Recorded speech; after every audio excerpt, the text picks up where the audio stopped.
The young Maharlikan warrior stood in the center of the ancient chamber while the translucent old man gazed silently at the glowing runes surrounding them. For a moment, neither of them spoke. The underground ruins seemed frozen in time, untouched by the passing of 13 centuries. The old man slowly walked toward Sedge. "Young man," he said, studying him carefully, "you appear to be a mortal following the path of a knight." "A knight path?" Sedge asked. "What is that?" The old man stroked his beard thoughtfully. "Perhaps the terminology differs in this world. I come from a distant world, after all. What I mean is a warrior's path. One who tempers the body through battle and training." Understanding dawned on Sedge's face. "Then yes, elder. I am a Maharlikan warrior. Swordsmanship is my specialty." He lightly rested a hand on the hilt of his katana. "I have trained with the blade since childhood." The old man chuckled. "I thought as much. The way you carry yourself is not that of a scholar or a merchant. There's discipline in your stance and confidence in your movements." His eyes drifted toward the weapons at Sedge's waist. "The sword has been your companion for many years." Sedge nodded. A brief silence followed. The old man's expression gradually darkened as memories resurfaced. The cheerful amusement vanished from his face, replaced by sorrow. The weight of centuries seemed to settle upon his shoulders. "I once had disciples of my own," he murmured. Sedge listened quietly. "They were talented and ambitious. Some were like sons and daughters to me." His voice became distant. "I believe they would carry on my teachings after my passing." The old man laughed bitterly. "Instead, it was those closest to me who brought about my downfall." The chamber grew silent once more. Even after 1300 years, the pain remained. Sedge could not imagine carrying such grief for so long. The old man suddenly looked directly into his eyes. "Young Sedge." "Yes, elder. By the way, I am Marcus Cromvolt. I was once a great and powerful magus. Would you like to become my apprentice?" the old man said. The question struck Sedge like a bolt of lightning. "Your apprentice?" The old man nodded.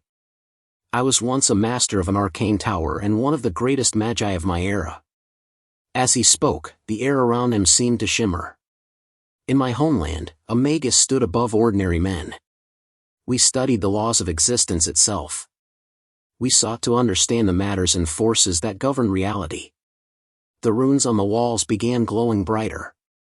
"A true magus commands the elements of the world." Suddenly, a small flame appeared above the old man's palm. A sphere of water formed beside it. Moments later, a swirling gust of wind circled around the chamber while tiny fragments of stone floated into the air. Sedge's eyes widened. The old man had conjured all 4 elements effortlessly. "We shape fire." The flame expanded. "We command water." The sphere transformed into a spinning ring. "We move the wind." The currents accelerated around them. "And we bend the earth itself." The floating stones fused together into a perfectly smooth crystal. The display lasted only a few moments before everything dissolved into motes of light. The old man smiled faintly. "These are merely simple tricks." "Simple?" Sedge exclaimed. The old man nodded. "The greatest magi could destroy mountains with a wave of their hand." The cavern trembled slightly as ancient power leaked from his soul projection. "They could conjure tidal waves that can swallow an entire castle." The river outside seemed to respond, its waters briefly surging. "They could summon meteors from the heavens and turn entire battlefields into seas of fire." Sedge stood speechless. Everything he had heard sounded impossible. The strongest warriors of the Kingdom of Pearl could split boulders and defeat dozens of enemies. Such feats already earned them legendary status. Yet the old man spoke casually of destroying mountains. The difference was unimaginable. "Such a great man," Sedge whispered. The old man merely smiled. "I was powerful, yes. But power alone does not make one great." His expression became solemn. Wisdom, restraint, and responsibility are equally important. Sedge lowered his gaze. Elder. I am not sure I am worthy of becoming your disciple. The old man raised an eyebrow. Why do you think so? I am only a warrior. Sedge clenched his fists. My talent lies with the sword. Magic sounds like something reserved for extraordinary individuals. He hesitated. Can I really wield power like that? The old man stared at him for several seconds. Then he laughed. A deep, hearty laugh echoed throughout the chamber. Ho ho ho. Sedge blinked in confusion. What is so amusing? You remind me of myself. The old man smiled warmly. When I was young, I asked my own master the exact same question. You did? Indeed. The old man nodded. I was born the son of a farmer. I possessed no noble bloodline, no wealth, and no influence. His eyes sparkled with nostalgia. When my master offered to teach me, I believed he had made a mistake. Sedge listened intently. My master told me something I never forgot. The old man's voice softened. Talent determines how quickly one learns. Character determines how far one can go. The words lingered in the air. Power can be gained through effort and knowledge, the old man continued. But integrity cannot be taught so easily. He pointed toward Sedge. You risked your life exploring unknown ruins. You speak respectfully to a stranger. And despite hearing of incredible power, your first reaction was humility rather than greed. The old man smiled. Those qualities are far more valuable than talent. For the first time, Sedge felt a flicker of hope. Perhaps he truly had a chance. The old man slowly extended his translucent hand. Young Sedge, fate brought you to this hidden sanctuary. His voice carried unusual certainty. Out of all the people in this world, you were the one who found me. The glowing runes brightened. I do not believe that was an accident.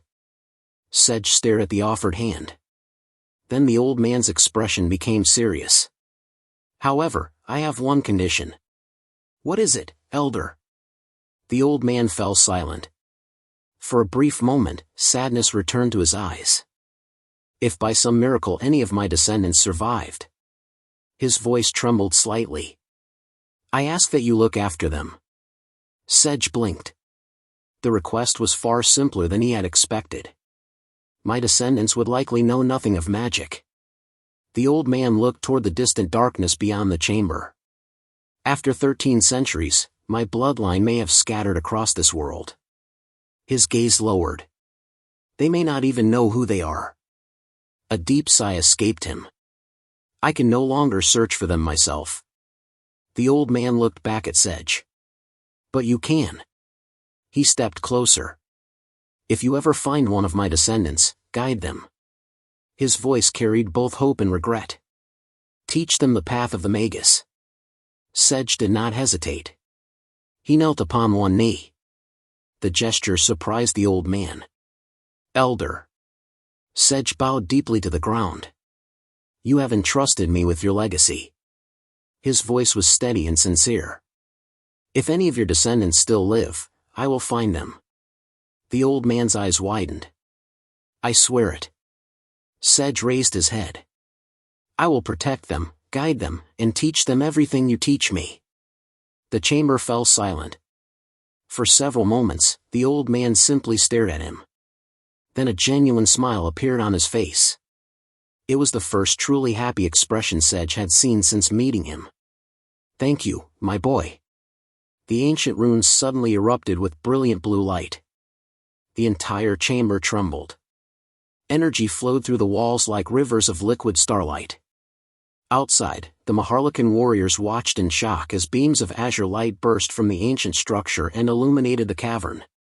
Inside, the old man extended his hand once more. Then let it be known. His voice echoed like thunder. From this day forward, young Sedge of the Kingdom of Pearl shall become the final disciple of Magus Marcus. The air itself vibrated. Ancient knowledge had slept within these ruins for over a millennium.